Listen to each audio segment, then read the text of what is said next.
Hola, buenas noches, ¿me escuchan? ¿Cómo están?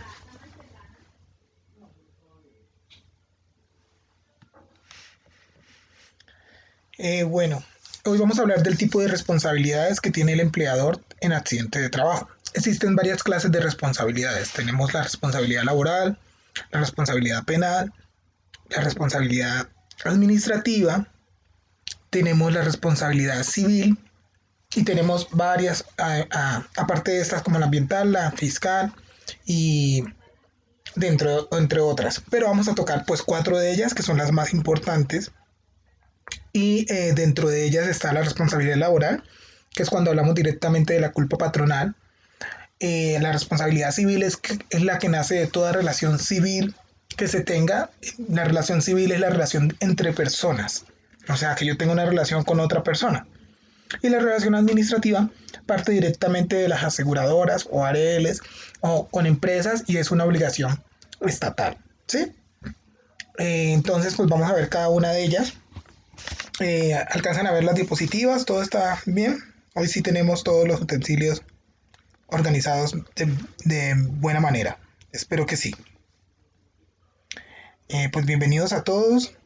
Hay un concepto muy claro de una sentencia de la Corte, la sentencia 9435 del 24 de abril del 97, que es la que nos explica en el Sistema General de Riesgos Profesionales todo lo que el empleador o la afiliación que el empleador debe de tener hacia la administradora de riesgos se debe entender como una seguridad de salud en el trabajo, sí, como una seguridad del personal, garantizarle todos los tratos a la persona, al trabajador, garantizarle las condiciones dignas, garantizarle todos lo que hace parte del sistema de gestión y todo lo que hace parte de los aportes al sistema.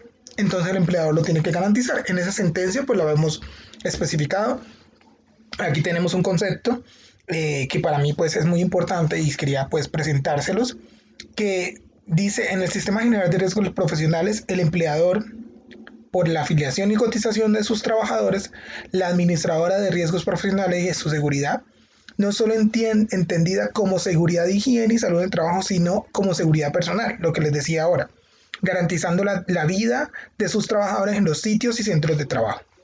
O sea, directamente el empleador es quien debe garantizarle al trabajador unas condiciones dignas, debe garantizarle su vida, debe garantizarle todo lo que habla aparte del Código Sustantivo del Trabajo, los derechos fundamentales que encontramos en nuestra Constitución. Es por ende que nosotros entonces le acate una responsabilidad al empleador, ¿sí? Y vamos a hablar de varias responsabilidades. Entonces, entrando ya en materia, la primera responsabilidad que nosotros vamos a ver, estas son las cuatro responsabilidades que yo les digo que son una de las más importantes, sin dejar de un lado las otras responsabilidades.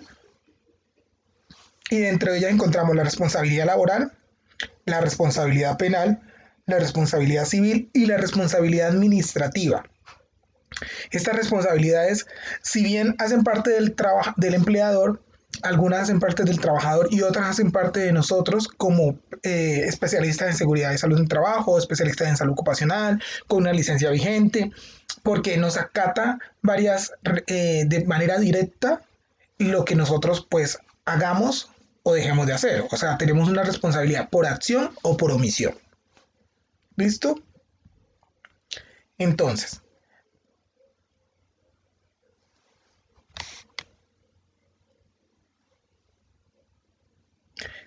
vamos a hablar de la primera responsabilidad, que es la laboral. Listo. Que está contemplada bajo la relación laboral que tiene que tener el empleador con el trabajador. En el artículo 22 del Código Sustantivo del Trabajo nos habla que es un contrato, y un contrato de manera laboral. Entonces, un contrato es una relación laboral que yo tenga con una empresa o con otra persona, ¿sí? Pero hablando de un contrato laboral. Entonces, los contratos laborales son a término indefinido, son a término fijo, inferior a un año, por obra de labor. Bueno, esos son contratos laborales. Existen otra clase de contratos que son contratos civiles o contratos comerciales, pero por eso no los vamos a tocar. Como puede ser un contrato por prestación de servicios, como puede ser un contrato de vinculación de otra clase, otra índole, pero no vamos a tocar de eso. El artículo 23 nos habla de los tres elementos esenciales de un contrato laboral, que son subordinación, es decir, que yo tenga un jefe, que me den órdenes, que me digan qué hacer, qué no hacer, que me llamen la atención, me pueden exigir un proceso disciplinario, entre otros. Que sea una presentación personal, o sea, que yo sea la persona que preste ese servicio, que ejecute el servicio para el cual la labor haya sido contratada. Entonces no puede ser otra persona sino yo. Y el tercero es que exista un salario, que exista una prestación, un salario, que exista un, por el servicio yo dado, me devuelvan a mí algo, una retribución, una contraprestación. Y la contraprestación se llama salario. Entonces, el artículo 22 nos habla de qué es un contrato y el artículo 23 nos define los tres elementos esenciales de un contrato. Partiendo de esa base, la responsabilidad laboral debe nacer de una relación laboral, o sea, de un contrato de trabajo. Y es donde los trabajadores están protegidos de toda situación que se pueda originar, de toda situación que se ocasione con relación al trabajo. Entonces aquí hablamos de accidentes de trabajo, aquí hablamos de una pensión de invalidez laboral, de origen laboral, aquí hablamos de una enfermedad, una incapacidad permanente parcial, una incapacidad temporal o una incapacidad de un día, 2 días por una gripe. Entonces hablamos de todas las asistencias económicas y asistencias y prestaciones asistenciales, que son todo el sistema de salud que se pueda tener con ocasión a una relación laboral, que es la responsabilidad laboral. ¿Claros hasta allí? Dentro de esta responsabilidad laboral nos atañen tres puntos básicos, que son gastos médicos, pensión de invalidez y pensión de sobreviviente.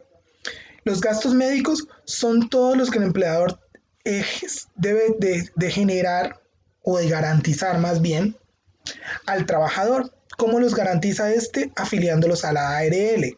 La ARL viene siendo como la aseguradora del empleador y a su vez la que debe responder por cualquier ocasión de daño al trabajador. Entonces el empleador tiene que afiliar al trabajador al sistema general de riesgos laborales y encontrarse al día con todos sus aportes. Si él no se encuentra al día con todos sus aportes, que esos pagos pues van vinculados con la ARL, en ocasión que le pase algo al trabajador, él tiene que responder por sí mismo. Es decir, el empleador le debe responder al trabajador. Pues él lo debe responder por un accidente, entonces pagarle él, por una incapacidad, por una pensión, lo tiene que pagar el empleador si no ha estado al día con sus aportes. En el artículo 5 del decreto 1295, que podemos contemplar acá abajo, 1295 de 1994, nos habla que todos los servicios asistenciales, entonces servicios de medicina, enfermería, medicamentos, traslados, terapia, habitaciones en el hospital, servicios de salud, deben ser cubiertos por el empleador, lo que les estaba comentando. Si el empleador no ha generado esos pagos a la ARL, que es la que los cubre, él los debe cubrir. ¿Listo? Entonces, uno de los puntos claros en la responsabilidad médica que nos atañe, en la responsabilidad laboral, perdón, son los gastos médicos. La siguiente es la pensión de invalidez, que ya estas dos prácticamente ya las evacuamos, que las vimos en prestaciones económicas. Y la pensión de invalidez no es nada más que una prestación económica que se le otorga a aquellas personas que han sufrido una invalidez de origen laboral o origen común. Aquí vamos a hablar de origen laboral.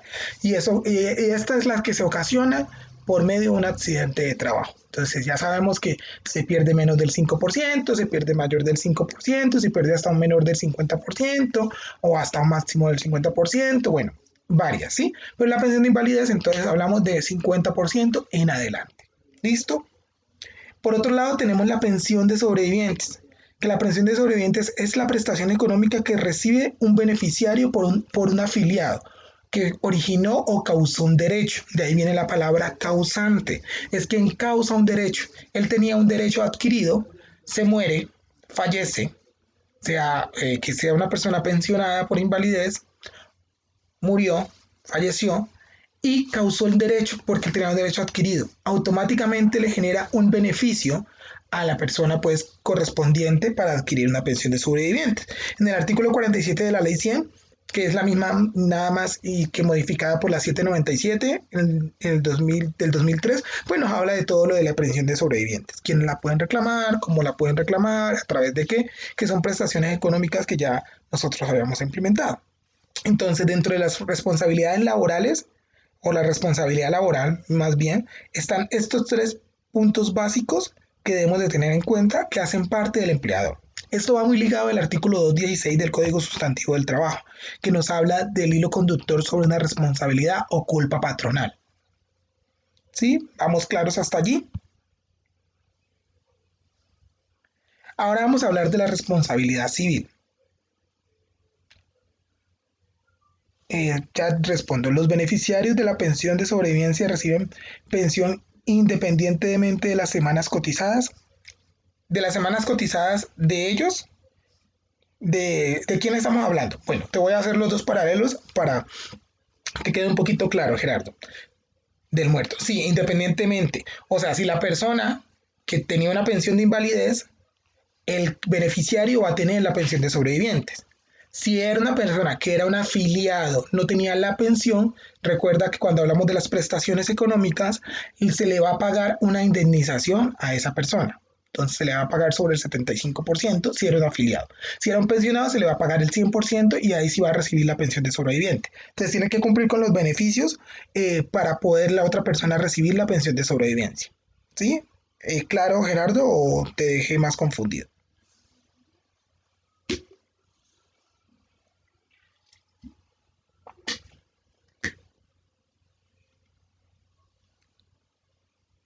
¿No estás claro?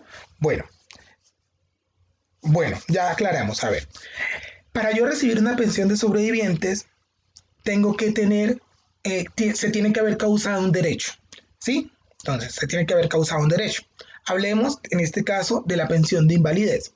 Entonces, la persona que se murió tuvo que tener los requisitos que dice la ley 100 para poder tener una pensión de invalidez, perdón, que son 50 semanas y catalogarse más del 50 semanas durante los últimos 3 años de cotización y haberse catalogado más del 50%. Él tuvo que tener una pensión de invalidez. Se murió, causó un derecho, dio un beneficio. La cónyuge o compañera permanente puede recibir la pensión de sobreviviente que él tenía.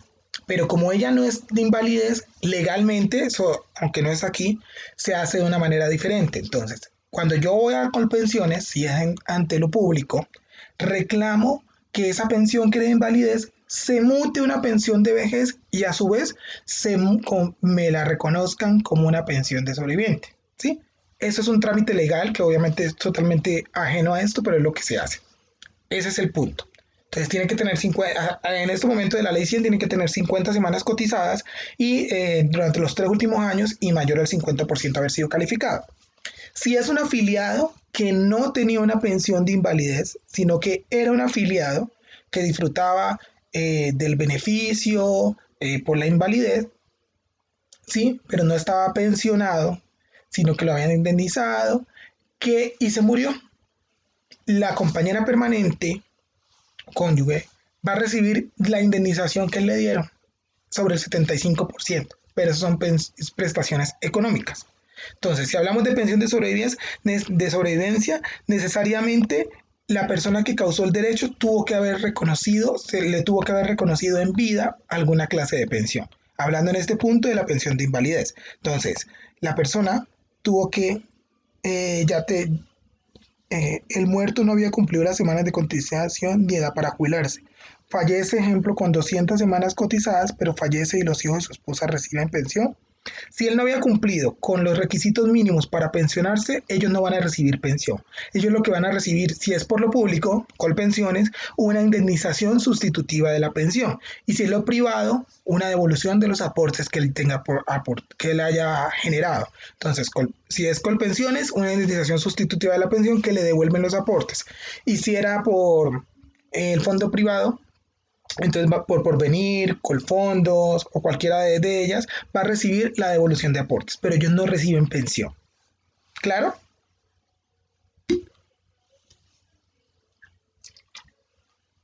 Listo. Entonces, se tienen que tener unos requisitos básicos y la persona en vida se le tuvo que originar un derecho. Gerardo tuvo que haber causado un derecho para ellos, para que la persona quien quede, que es el beneficiario, pues pueda ser beneficiaria, como la misma palabra lo dice, y perdón la redundancia, del derecho que él causó. Él lo causa cuando se muere. O sea, lo tuvo que haber reconocido en vida. ¿Listo? Entonces, ¿alguna duda más al respecto?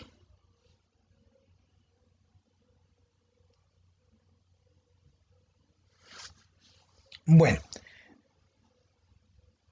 listo. Entonces continuamos con responsabilidad civil. La responsabilidad civil, para hablar de una responsabilidad civil, tenemos que hablar de algo que se llaman contratos civiles, de una relación civil. Yo, Pepito Pérez, digamos, tenemos a Pepito Pérez que tiene un contrato laboral indefinido con la empresa Cementos S.A. Él tiene una relación laboral. Además, debe tener una relación civil o comercial si lo firma con el representante legal o si lo firma con la empresa. Entonces hace parte de una responsabilidad civil.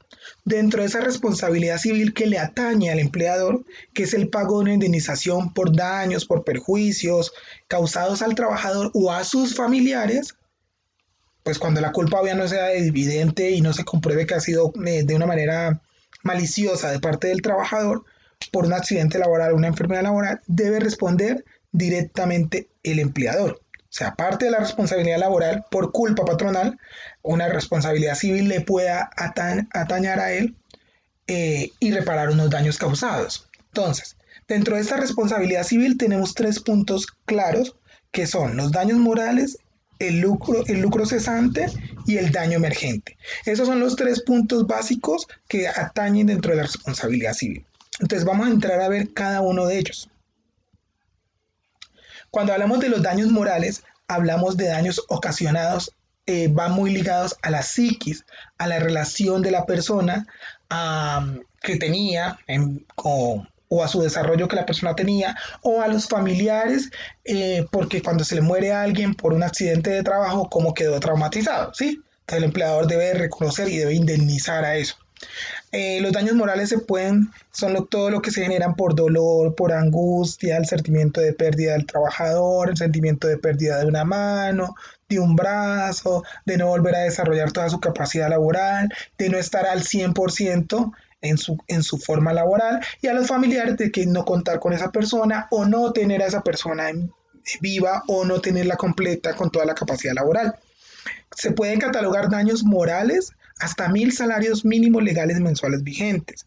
Esos valores obviamente los establece el Consejo de Estado o los establecen a través de un proceso administrativo o un proceso laboral o un proceso civil donde le dicen, obviamente todo esto está ligado a una demanda y le dicen repare de daños morales que no son de carácter material sino inmaterial, intangibles, por tanto valor a las personas, eh, al trabajador o a los familiares.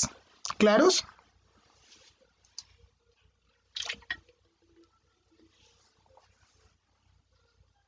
Listo. Entonces, dentro de esos daños morales, el Consejo de Estado ha definido 5 niveles de cercanía o 5 estados de, perdón, o 5 pautas de cercanía de quienes pueden reclamar esos daños morales que sufrió el trabajador o que sufrió la persona cuando falleció. Entonces, tenemos el nivel primero, que esto lo ha declarado el Consejo de Estado, ha declarado 5, que es el primer grado de consanguinidad o afinidad, ¿sí? Entonces, ¿a quiénes entran a reclamar? Los cónyuges, compañeros permanentes, es, hijos, obviamente compañeros permanentes estables, ¿no? Compañeros, cónyuges o compañeros permanentes estables, hijos, hasta allí. Esas son las primeras personas que pueden reclamar en la muerte de una persona o en un accidente laboral. ¿Sí? Están viendo que se me fue la pantalla. Confirma por favor si logran ver las diapositivas. Gracias, muchas gracias Sonia. Listo, entonces volvamos al punto.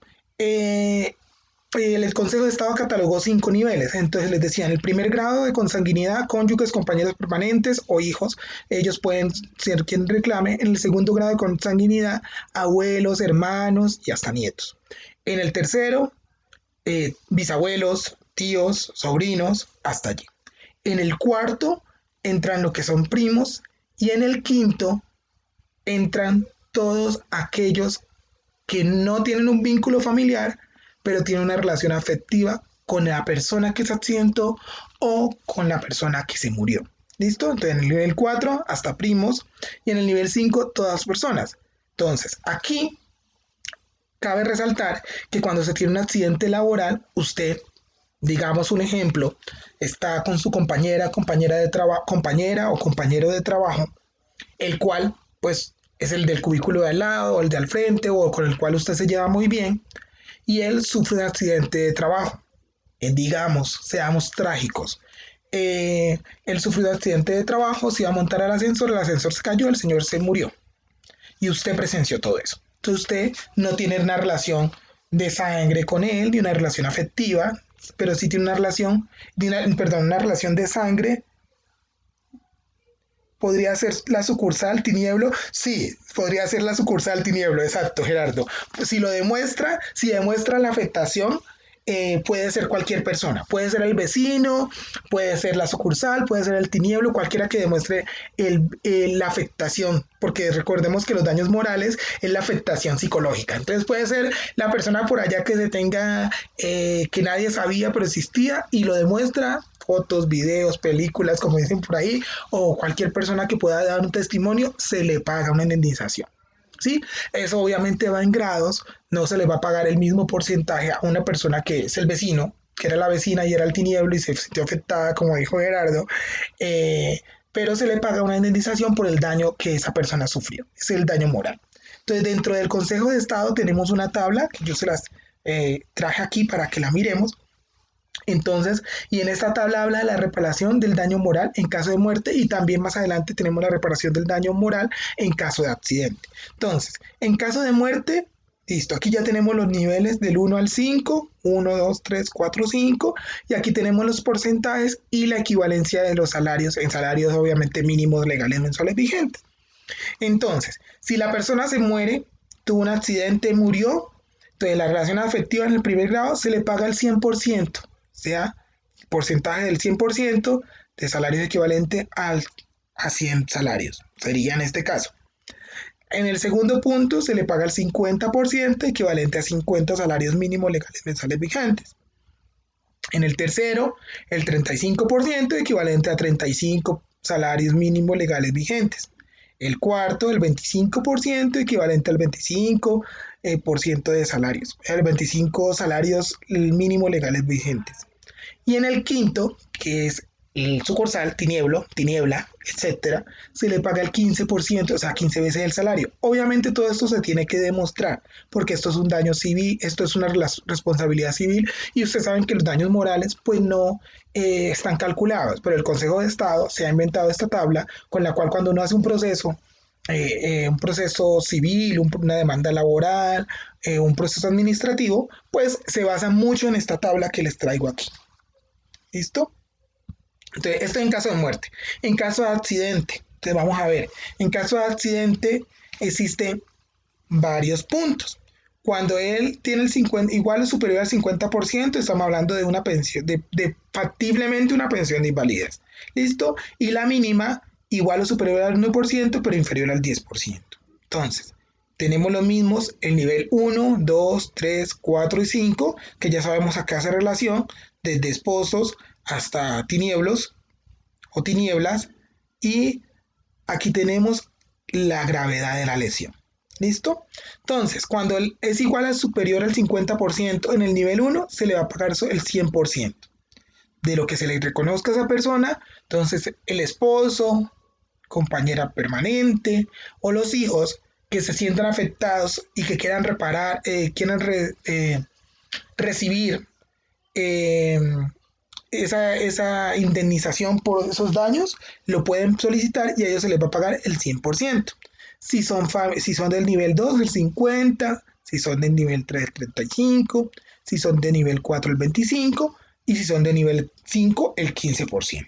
¿Listo? Cuando es igual o superior al 50%, muy factiblemente podemos estar hablando de una pensión de invalidez. Pero pues eso se tiene que ver porque cada caso es específico. ¿Sí? Cuando es igual o superior al 40% o inferior al 50%, ¿pueden reclamar todos al tiempo? Sí, claro. Eso se pueden reclamar todos al tiempo y en administrativo, en los procesos administrativos y también en los civiles, se llama reparación directa. Todos pueden reclamar al tiempo. Es más, laboralmente, bueno, legalmente, y ya les hablo pues en mi profesión como abogado, es mejor que todas las personas se unan y hacer una acumulación de procesos y presentar una sola demanda. ¿Sí? Si ya hay varios procesos, una acumulación y listo. Todas las demandas quedan en uno solo y a todos se les pagan su porcentaje. Si no, entonces es mejor todo darle poder a un abogado y presentarlo. Cuando hay varios abogados, uno lo que pide es una acumulación de procesos, es decir, que cada abogado se una a mi demanda y a todos se les pague. Es mejor. Es como hacer más presión. Sí, es un tema de celeridad procesal, es un tema de que se agilice más, pero todos pueden reclamar al tiempo. ¿Listo? Entonces, continuemos. Cuando es igual o superior al 40%, pero inferior al 50%, se les paga al del nivel 1 el 80%, al del nivel 2 el 40%, el 3 el 28%, el 4 el 20%, el 5 el 12%. Aquí ya empiezan a bajar los valores, porque obviamente la gravedad de la lesión también empieza a bajar. Aquí recordemos que en este caso la persona no se ha muerto, la persona está viva, pero sufrió una lesión. Cuando es igual o superior al 30%, pero es inferior al 40%, entonces se le paga el 60 al nivel 1, el 30 al nivel 2, el 21 al nivel 3, el 15 al nivel 4, el 9 al nivel 5. ¿Listo? Pero cuando es igual o superior al 20, pero es inferior al 30, o sea, esto va por porcentajes. 40, 20, 14, 10 y 6. Igual o superior al 10 pero inferior al 20, el 20%, 10, 7, 5, 3.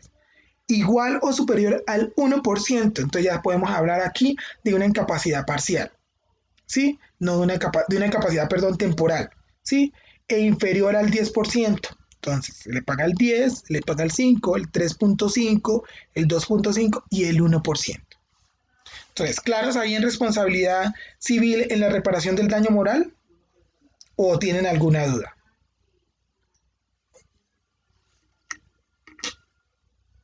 ¿Sí están ahí?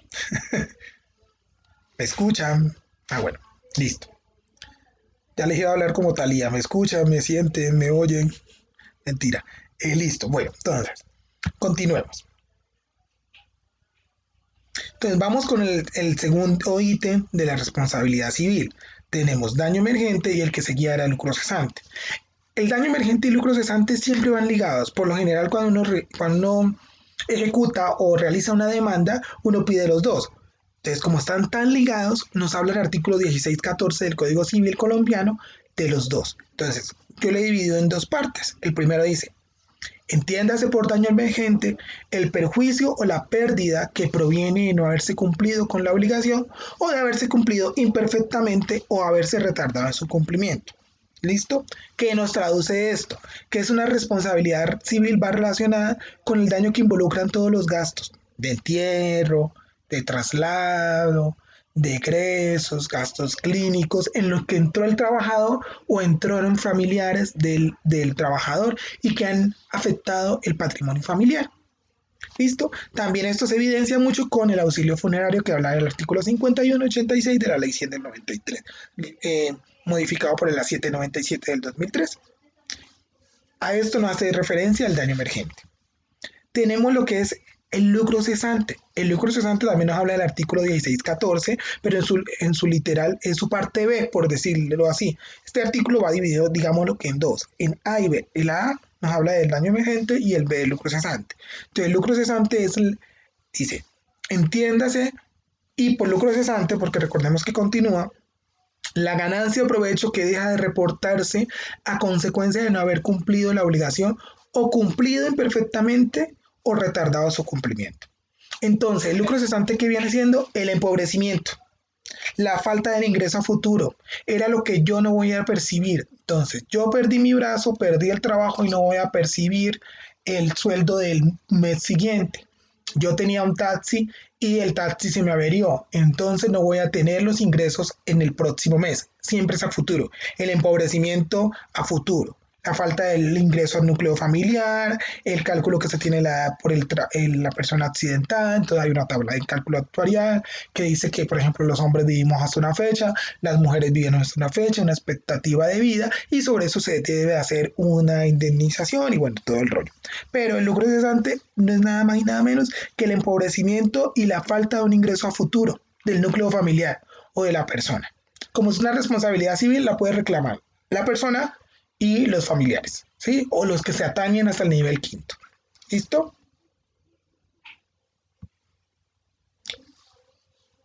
Entonces, ejemplo del lucro cesante. Volvamos al ejemplo del taxi. Yo tengo un taxi y trabajo, tengo mi contrato de trabajo con la empresa Taxi Amarillitos, ¿sí? Entonces yo tengo mi contrato de trabajo con Taxi Amarillitos, pero tuve un accidente laboral. Entonces yo estaba desarrollando todas mis funciones, cataloguemos lo que tiene todo lo de un accidente laboral y en medio de mis funciones sufrí un daño.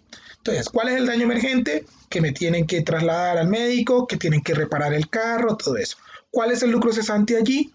Todos los ingresos que dejé de percibir con ocasión a ese hecho ocurrido. Entonces, ya no voy a recibir pues, el salario de mañana, ya no voy a recibir las carreras que ejecute a futuro porque no las puedo desarrollar por un daño causado. ¿Claro? Listo. Entonces, continuamos con la responsabilidad penal. Esta es una de las responsabilidades que más me gusta, ¿sí? Porque es una responsabilidad que nos atañe directamente a nosotros. O sea, nosotros podemos responder por estas tres, entre otros delitos penales, por simplemente tener la licencia en salud ocupacional, ¿sí? Por simplemente haber estudiado esta especialización.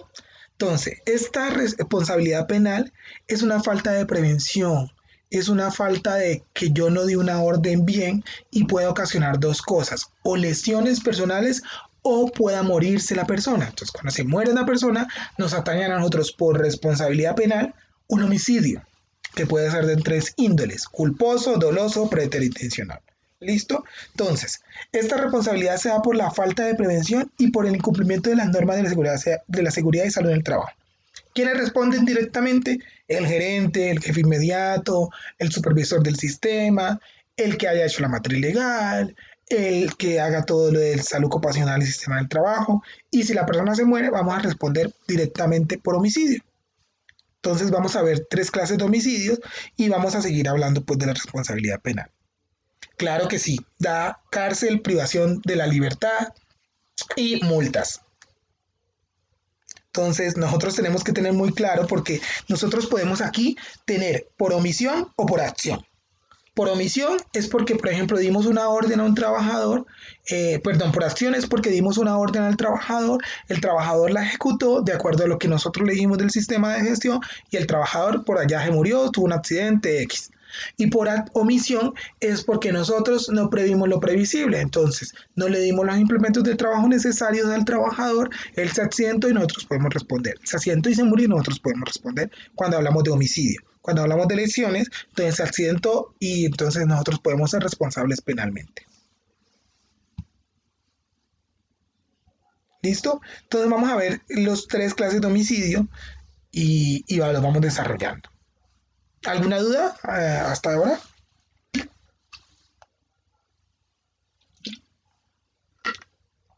Bueno, creo que no. ¿O sí? ¿No? Bueno, listo. Entonces vamos a ver los tres clases de homicidio. El primero es el homicidio culposo. Entonces, el homicidio culposo está contemplado en el artículo 23 del Código Penal colombiano. Entonces, la conducta es culposa cuando el resultado típico es todo lo que se cataloga, está escrito como un delito. Entonces, por ejemplo, hurto está catalogado, entonces se dice tipificado. Homicidio es cuando otra persona cause daño a muerte a otra persona, entonces está tipificado. Hurto agravado, entonces cuando yo cometo un delito y robo a la persona con un puñal, está tipificado. Siempre que nos hablen de una conducta típica es que se encuentra escrito en el código. Entonces el código nos dice, la conducta es culposa cuando el resultado típico es producto de la infracción al deber objetivo de cuidado y el agente debido a hacerlo previsto por ser previsible o habiéndolo previsto confió en poder evitarlo. Ahora en español, ¿qué quiere decir esto? Esto quiere decir que yo no capacité a una persona sabiendo que debía capacitarlo, asesoré mal a un trabajador, y los trabajadores actuaron por imprudencia, significa que cuando yo no preví lo previsible, yo sé que si no doy una buena orden, pues puede ocasionar un daño, no prever lo previsible. Entonces, esto traigámoslo a la vida práctica. Yo voy en mi carro manejando, listo, me encuentro un stop o un pare, ¿sí? A lo colombiano, me encuentro un pare, normalmente en el tránsito, la ley de tránsito, cuando uno aprende a manejar, lo que se debe hacer es que yo tenga que hacer ese pare, para detener el carro, mirar para los lados, 5 segundos y continuar. Eso es lo que todo colombiano y todas personas a nivel mundial debe de hacer. Que lo hagamos, pues no se sabe. ¿Sí? Se los dejo a cada uno. Entonces, volvamos al ejemplo. Yo voy en mi carro, veo el stop, sé que tengo que hacer el stop, no lo hago y avanzo. Viene una persona, se me atraviesa, yo la atropello y la maté. Ese es un homicidio culposo. No preví lo previsible. ¿Listo? Porque yo sabía que tenía que hacer el stop. Entonces, eso mismo es con el trabajo, con nuestras funciones a desarrollar. Cuando el empleador no capacita bien a sus empleados, cuando no le prestan todos los implementos de trabajo, cuando el profesional de salud ocupacional, el sistema de gestión, no hace una matriz legal correcta, no elabora una matriz de riesgo correcta, no evalúa bien un puesto de trabajo correcta y eso le ocasiona un accidente y a su vez una enfermedad y a su vez una muerte, hablando de homicidio. O cuando los trabajadores, sabiendo que es una actitud que ellos pueden desarrollar, actúan de manera irresponsable, imprudente y realizan una labor y pueden matar a uno de sus compañeros o a todos sus compañeros, ¿sí? O sea, llevar una bomba, por ejemplo, pongámoslo drástico, llevar una bomba a la empresa, pues que la bomba pueda estallar, pues eso ya hablamos de un homicidio, dentro de que podamos hablar de cosas más graves, ¿no? Sino que yo ya la estoy maximizando. ¿Listo? Entonces continuemos, este es el homicidio culposo, continuemos con el homicidio doloso. A diferencia del homicidio culposo, que este lo habla el artículo 22, dice que es cuando se premedita el daño causado, hablando específicamente de la muerte de un trabajador. Un ejemplo, un accidente de tránsito. Entonces, nos dice el artículo 22, la conducta es dolosa cuando la gente conoce los hechos constitutivos de la infracción penal y quiere su realización. A diferencia del otro, no quería su realización, es más por omisión, pero la realizó.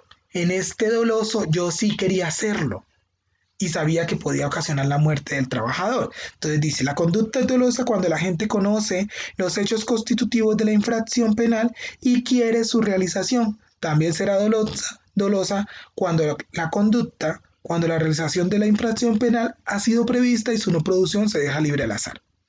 Yo llevo un revólver y yo sé que ese revólver, si yo disparo, voy a matar a la secretaria. Pero entonces yo sé que con el tener el arma de fuego y disparar, puedo matar a la secretaria. Entonces disparo, el tiro no le cayó a la secretaria, sino que le cayó al mensajero. ¿Listo? Entonces, ese es un homicidio doloso, querer actuar con el daño. A diferencia del culposo podemos decir que por una omisión.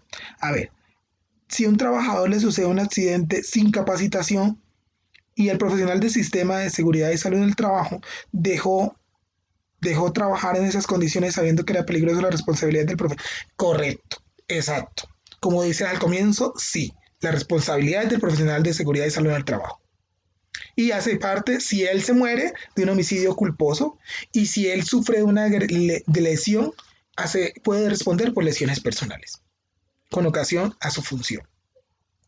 Entonces, ¿qué es recomendable? Que cuando ustedes den una capacitación, le hagan firmar al trabajador, porque los trabajadores nunca, ellos dicen en la práctica, que nunca recibieron esa capacitación, jamás en su vida, que yo no sabía, que no me la dieron. Entonces, como si es así, entonces lo que yo hago por en una de las empresas que yo asesoro, que siempre veo lo mismo, siempre me dicen, no, es que esta capacitación no se dio, entonces se busca el archivo, se demuestra en las capacitaciones o lo que se haya dado y se le dice, vea, usted firmó. Si ellos no acatan las recomendaciones sin importar las capacitaciones y demás, nosotros podemos ser eximidos de responsabilidad porque nosotros tenemos la prueba. Recordemos algo, yo no sé si lo saben, pero pues se los cuento. La carga de la prueba en todas estas responsabilidades hace parte del empleador. Y en esta responsabilidad, si nos daña a nosotros, nosotros tenemos que demostrar la prueba. Si ellos no hicieron caso, nosotros podemos ser eximidos de responsabilidad porque se le capacitó, se le dio los implementos de trabajo, se le prestó todo el sistema de gestiones, si es una matriz legal organizada, se evaluó el puesto, todo. Si el jefe que procedan sin la autorización del sistema puede hacerlo que proceda, pero el del sistema de gestión puede ser eximido de responsabilidad y la responsabilidad directa le puede acatar al jefe. que le mandó esa orden, porque hablemos de un trabajo en alturas, que son los casos más dados, que uno pues más graves que se ven. Entonces, el jefe le dijo al señor X que fuera y se trepara por allá a más de tantos metros y el señor se cayó y se murió. Y el jefe inmediato ni siquiera consultó con el del sistema de seguridad y salud del trabajo si él tenía o no el curso de alturas. Cuando el del sistema de gestión va, o el seguridad de salud del trabajo, ve que el señor efectivamente no tenía el curso de alturas porque él no estaba desempeñando ese trabajo, sino otros. Y entonces ahí él se puede eximir de responsabilidad mostrando y demostrando que ese señor fue contratado para tal labor, la cual estaba capacitado y tenía, digamos que en este caso tenía todo vigente, pero el jefe le envió a hacer una labor. Entonces, el del sistema de gestión o el de seguridad y salud del trabajo o salud ocupacional que lo maneja en esa empresa queda eximido de responsabilidad y la responsabilidad únicamente la acata al jefe inmediato. ¿Cómo se puede cubrir con la responsabilidad si el sistema de gestión no lo aprobó? Bueno, ahí sí es algo fuerte porque se debe estar aprobado por el sistema de gestión. Se debe estar aprobado por el Seguridad y Salud del Trabajo. Entonces, si yo no lo aprobé, yo tengo que demostrar y tengo que dejar evidencia por qué no lo aprobé. Entonces yo ahí puedo ser eximido de responsabilidad porque él hizo un caso a lo que el jefe le dijo o al que lo que el gerente, así al gerente le dijo. Entonces yo no se aprobó por el sistema, por seguridad y salud del trabajo por algo, entonces dejamos una evidencia, porque no estaban las condiciones correctas, porque eso generaba un conflicto laboral, bueno, cualquiera que sea el punto, entonces por eso no la aprobó, pero nosotros tenemos que dejar la evidencia para eximirnos de responsabilidad. ¿Claro? Sí, sí te quedó claro o quedaste un poquito confundido. Perfecto. Entonces, lo que, no, lo que yo siempre digo, y en todas las clases, muchachos y muchachas, escriban. Lo que no está por escrito es como si no existiera. Usted escriba. Si capacita, que todos firmen. Si usted informa, que todos firmen. Si no se aprueba algo en el sistema, que todos firmen. Si no se da una orden por algo y está la evidencia, que se quede todo por escrito. Porque nos podemos ser eximidos de responsabilidad en un momento legal, como puede ser el del homicidio. Entonces, listo. El homicidio doloso, continuamos con el homicidio preterintencional. El homicidio preterintencional, y siempre utilizo este mismo ejemplo porque me parece muy práctico, es cuando una persona quiere causar un daño y sabe que va a causar un daño, pero el daño sale mayor. Entonces, yo tengo aquí este ejemplo de la puntilla que me encanta. Yo le pongo una puntilla a mi compañero para que mi compañero se chuse. Seguro de esta puntilla debe ser bastante fuerte para atravesar la bota. Mi compañero se chuza, pero entonces yo pensé que él nomás le iba a ocasionar una lesión y él iba a irse para atrás, pero mi compañero se fue para adelante, había una ventana, se cayó y se murió. Se mató. Entonces, como cuando tú quieres hacer algo, pero se te sale más allá. Entonces, el homicidio preterintencional está catalogado en el artículo 105 del Código Penal colombiano. El que preterintencionalmente matare a otro incurrirá en la pena imponible de acuerdo a los artículos anteriores que hablaban de las penas y las sanciones, entonces 5 años, 3 años, todo 10 años, 20 años, dependiendo, con una multa. Entonces, este se presenta cuando una persona, a pesar de conocer la conducta es ilegal, quiere cometer el acto. A diferencia del doloso, el doloso lo quiere hacer con dolo, quiere ocasionarlo, pero se le sale pues de las manos y lo termina haciendo contra esa persona o lo puede hacer contra otra. El preterintencional, yo quiero ocasionar un daño, pero no lo quiero hacer tan grave, ¿sí? Pero termina siendo grave. Entonces yo quiero ocasionarle una lesión, le quito una pata a la silla de mi compañera se cae en la silla, se fractura la columna, se cayó y además de fracturarse la columna tuvo un trauma cráneoencefálico y se murió. Yo puedo ahí haber cometido un homicidio preterintencional. ¿Listo? Esta es la responsabilidad penal. Estos hacen parte de la responsabilidad penal y son puntos muy claros que yo traigo a colación porque son los que más nos atañen y nosotros somos los directamente implicados sobre esa responsabilidad penal. Obviamente, cuando no existe un homicidio, también podemos ser atacados por lesiones personales cuando existe un accidente de trabajo. Puede ser una lesión dolosa, culposa o puede ser una lesión preterintencional. ¿Listo? Entonces, estas son las penas asociadas a esta clase de homicidio. Nos habla el artículo 109, el artículo 103, eh, y nos habla que la pena será aproximadamente en el 109, cuando hablamos de homicidios culposos, de 2 a 6 años, y la multa, es decir, lo que usted tiene que pagar va de 20 a 100 salarios mínimos legales mensuales vigentes. Entonces, usted puede tener prisión domiciliaria y le toca buscarse la plática para pagar, o estar dentro de un establecimiento carcelario y trabajar allá para pagar esta plática. ¿Sí? Ya recordemos que estos delitos pueden ser por acción o omisión. Entonces escribamos siempre todo. Y si yo lo compruebo con la intención, con dolo, con todas las ganas, entonces la multa puede ser de 13 a 25 años de prisión. Y obviamente esto aumenta. Esta pena será aumentada, pero esto ya la fija el fiscal o un juez penal en su defecto. Claro, hasta ahí la responsabilidad penal. ¿Dudas de la responsabilidad penal?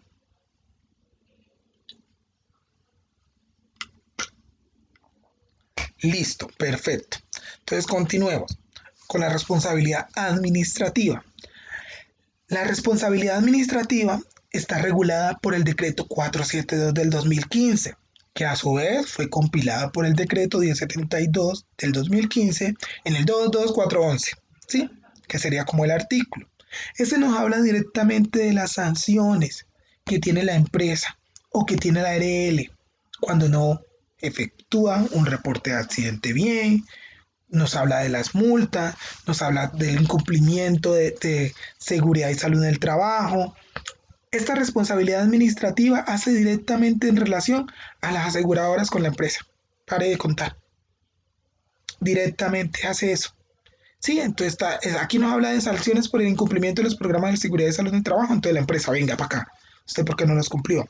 ¿A qué se debe? Esta es la norma. Nos habla de un reporte mal de un accidente de trabajo. Esta es la norma. ¿Por qué se reportó mal? Entonces, venga. Y nos habla de las multas y las sanciones que están, la sanción correspondiente, si es una empresa privada, la dará el Ministerio de Trabajo. Si es una empresa pública, está ligado a la Procuraduría, Contraloría, en su defecto al Ministerio Nacional de Justicia, que es quien protege pues las entidades públicas cuando pasan estas cosas. Obviamente el Ministerio de Trabajo también estaría asumido allí, pero este nos atañe más a las empresas privadas.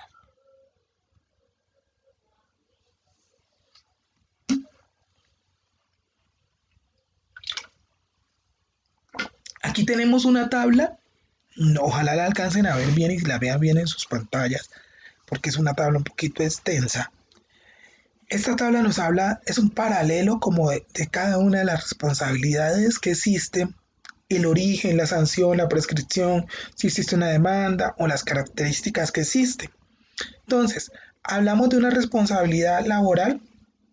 Listo. ¿Quién es el responsable? Es una responsabilidad delegada por el empleador a un ARL. Cuando no hay una afiliación, la asume el empleador. Listo, porque recordemos que la ARL viene siendo la aseguradora del empleador. Pero cuando él no ha pagado, cuando no ha cumplido con los pagos y los aportes, pues él debe asumir. ¿Cómo se origina? Se origina en un pago mensual a la ARL. Pare de contar. Yo mes a mes tengo que pagar por mis trabajadores a la ARL. ¿Cuál es la sanción? Pues el monto de indemnización está tarifado. Bueno, la ley lo tarifa, entonces dice, por tanto puede pagar tanto. Ahí vamos a la tarifa que nos estipule una demanda laboral o que nos estipule la sanción del Ministerio de Trabajo. Prescribe, las mesadas pensionales prescriben en los 3 años y la demanda prescripción en el término de un año. Aquí hay un paréntesis y una salvedad. Cuando hay una responsabilidad laboral, en derecho laboral, yo prescribo mi derecho a los 3 años siguientes. Entonces, partiendo de ese orden de ideas, yo tuve un accidente el día de hoy. Tuve un accidente de trabajo. Ocurrió el hecho. Hoy me accidenté, me caí del tercer piso y la empresa no había pagado sus aportes. Entonces yo tengo de hoy hasta 3 años a futuro adelante para poder demandar para que se me reconozca. ¿Se puede interrumpir esa prescripción? Sí, claro, se interrumpe cada vez que uno presente una reclamación, el accidentado. Entonces ahí les dejo ese dato pues para que lo sepan. Si ustedes tuvieron un accidente, conocen a un familiar o una persona, el amigo de un amigo que tuvo un accidente y se le va a cumplir los 3 años, él puede interrumpir la prescripción para que se vuelva a contar la fecha, para que no se le acumulen los 3 años. Entonces, vamos a un ejemplo. El día de hoy yo tuve un accidente laboral. Tengo 3 años siguientes. Ya han pasado 2 años y medio y se me van a cumplir los 3 años. ¿Cómo yo interrumpo la prescripción para que no me cuenten los 3 años? Envío un derecho de petición a la empresa diciendo, vea señores empresas, ¿por qué no me han pagado? ¿Por qué ustedes no han hecho los aportes del RL? Automáticamente se interrumpe la prescripción, entonces se vuelve a contar desde ese momento los 3 años. ¿Listo? Entonces, ¿cómo se hace? Pues se demanda al ARL o al empleador si demuestra un caso de negligencia, es decir, que no haya pagado. Y otras características, pues que los beneficios del trabajador como consecuencia del accidente de trabajo se le concretan las prestaciones económicas y asistenciales. Entonces se le van a pagar a él pues, los beneficios que él va a recibir. ¿Sí? Esta responsabilidad laboral que tiene el empleador puede ser ligada por una conciliación. Todas estas responsabilidades, sobre todo, están, separando un poquito la penal, se catalogan con dinero. La penal se cataloga con privación de la libertad y con dinero. Entonces, listo. Tenemos la siguiente, que es la responsabilidad civil. Esta es asumida directamente por la empresa, porque ellos tienen una relación civil. Yo tengo una relación civil y laboral con Pepito Pérez, con la empresa Pollito S.A. ¿Sí? Surge de la relación laboral contractual y la obligación de indemnizar a los trabajadores por los perjuicios causados por un accidente de trabajo, conforme al artículo 216 que yo les decía, ese es el hilo conductor de la culpa patronal. Entonces, esta y esta van ligadas, porque el artículo 216 del Código Sustantivo del Trabajo nos habla de la culpa patronal y el artículo 86 del Contencioso Administrativo para el sector público nos habla de la reparación directa, que es una parte de la responsabilidad civil. Aquí hablamos de los daños morales, del lucro cesante, de daño emergente, de todo eso. Como les decía, la sanción va hasta 1.000 salarios mínimos legales mensuales vigentes. Y la prescripción, la acción de reparación plena, ordinaria en perjuicio a partir de la fecha del fallecimiento del trabajador. Entonces, del fallecimiento o de un accidente del trabajador. El señor puede haberse muerto o puede haber, digamos, mejor, para que no nos confundamos, de la ocurrencia del hecho, cuando se dio el hecho. ¿Listo? La demanda se hace a través de un proceso de la jurisdicción del ordinario laboral y cuando es ante el Estado se hace un proceso ante la jurisdicción administrativa contencioso, que se llama reparación directa. Y otras características que podemos tener aquí es que el empleador es responsable con su patrimonio, si no ha pagado la ARL, ¿sí ven? El empleador cuando ha pagado la ARL, él tiene que responder con su patrimonio, lo que le fije. ¿Sí? Aquí hay muchas empresas o muchos empleadores que lo que hacen es cuando tienen un accidente de trabajo, entonces se curan de salud y pasan todo que tengan en su patrimonio a nombre de otras personas, de terceros, y actúan, pues obviamente ahí está demostrada la mala fe, que eso obviamente pues uno lo, ya en un caso pues separándonos un poquito, se demuestra pues en un caso de un juicio o en un caso de una demanda. ¿Listo? Tenemos la responsabilidad penal. Esta responsabilidad es asumida por el causante del hecho punible. Puede ser uno o puede ser varios. El gerente, el sistema de gestión, salud ocupacional, jefe de recursos humanos, jefe inmediato, el trabajador, etc. Es responsable penalmente quien ocasionó el daño. El origen, obviamente, es la participación, acción u omisión que originó el accidente o la muerte. La sanción, bueno, la sanción está catalogada como dependiendo si hubo dolo, si hubo culpa, si hubo una pretensión, es decir, si hubo unas ganas de que pasara, si hubo unas ganas de que no pasara, si yo quería que sí, pero no. Entonces eso puede estar catalogada allí, entre esa pena. Existe una multa por una indemnización, existe la privación de la libertad, es un delito, son prisión, arresto, multa, retención domiciliaria, pérdida del empleo público, interdicción de derechos, entre otros. Si una persona pues, es privada de la libertad, obviamente no va a tener ninguna de las garantías que nosotros hoy en día tenemos. ¿Sí? ¿Prescribe? No prescribe. Esta no prescribe. Esta no tiene tiempo. Se puede reclamar en cualquier momento. Hay algo que se llama celeridad procesal. Por celeridad procesal, cuando uno va y reclama, hay unos términos que ellos estipulan, pero legalmente no se tiene un tiempo establecido. La demanda se hace a través de la fiscalía o ante un juez penal correspondiente, que es el que desarrolla si hubo o no un delito. Y otras características es que el hecho punible puede ser realizado por una acción u omisión, como les venía diciendo, con culpa, daño, con dolo, de una manera preterintencional, homicidio culposo, lesión dolosa, todo lo que yo lo quiera ocasionar, por hacer o por dejar de hacer, que es acción o omisión. Y la responsabilidad administrativa es directamente responsable la empresa, ¿sí? Una empresa que actuó bien le va a responder la ARL, pero si no actuó bien, la directamente involucrada y responsable es la empresa. El origen, el incumplimiento en el sistema general de sistema de riesgos laborales, ese es lo que ocasiona una responsabilidad administrativa. El reporte mal de un accidente, el no tener las matrices, el no organizar bien el sistema, es una responsabilidad administrativa. La sanción es una multa que se establece de acuerdo a los decretos que nosotros vimos. Es una multa que es a favor del Fondo de Riesgos Laborales, establecido en el artículo 91 del decreto 1295 del 94 y en el artículo 15 del decreto 2150 del 95. ¿Listo? Prescribe. Luego de la multa, si se cancela, existe un proceso de cobro coactivo, si no se cancela, que esto lo ejecuta el Ministerio de Trabajo, hablando de empresas privadas, y pues obviamente entra en un proceso de embargo y todo eso contra la empresa si no pagado. Que es el cobro coactivo, no es nada más y nada menos que lo parecido a cuando nosotros nos cobran algo, nos llaman de la tarjeta de crédito y nos cobran eso mismo, sino que los cobros coactivos son con entidades estatales, públicas. Entonces el Ministerio del Trabajo le puede cobrar a una empresa privada. Ese es un cobro coactivo. Y la demanda, esta la ejecuta el Ministerio del Trabajo, que es el que vigila las entidades, las empresas, y es quien debe ejecutar eso. ¿Listo? ¿Claros? Hasta allí. Este es un cuadrito de paralelo que pues les quería mostrar de cada una de las responsabilidades. ¿Alguna duda?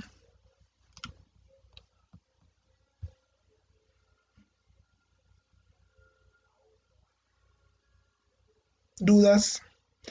Listo, chicos.